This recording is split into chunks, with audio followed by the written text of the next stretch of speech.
Daftar 5 aplikasi pinjaman online dengan penagihan yang kata orang itu terlihat dan kesan agresif atau mungkin lebih terkesan kayak berbahaya atau bukan berbahaya ya, lebih menakutkan seperti itu ya teman-teman ya. Oke, jadi buat teman-teman ya yang saat ini kalau misalnya kalian telat bayar di aplikasi pinjaman online dan merasa aplikasi ini ternyata berat banget. Nah, ini ada 5 ya dari catatan. Sebenarnya ada banyak.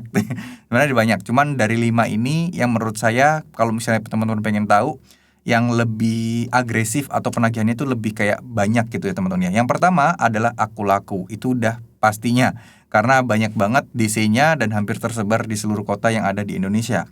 Lalu kemudian di sini ada Kredivo. Nah, Kredivo ini juga udah banyak banget juga dan ya kita seringlah dengar-dengar ya di sosial media ya bagaimana nasabah-nasabah Galbe Kredivo itu seperti apa. Nah, buat kalian coba tulis di kolom komentar juga yang punya pengalaman di Kredivo. Lalu yang ketiga ini mungkin gak jarang banyak orang bahas, tapi memang menurut saya termasuk lumayan gencar juga dalam proses penagihannya yaitu Home Credit.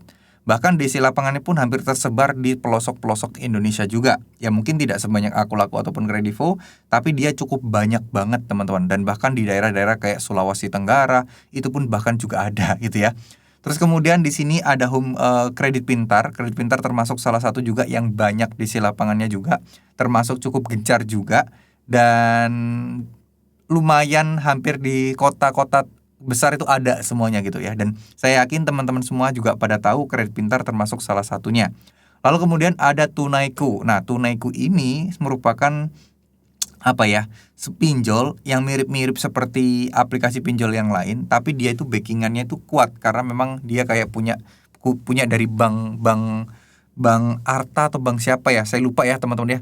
Teman-teman bisa tulis di kolom komentar juga. Nah, ini salah satu apa ya, aplikasi-aplikasi pinjol yang memang cukup gencar menagihnya. Pertama karena mereka punya DC lapangan, yang kedua mereka juga termasuk pinjol yang besar juga, modalnya kuat.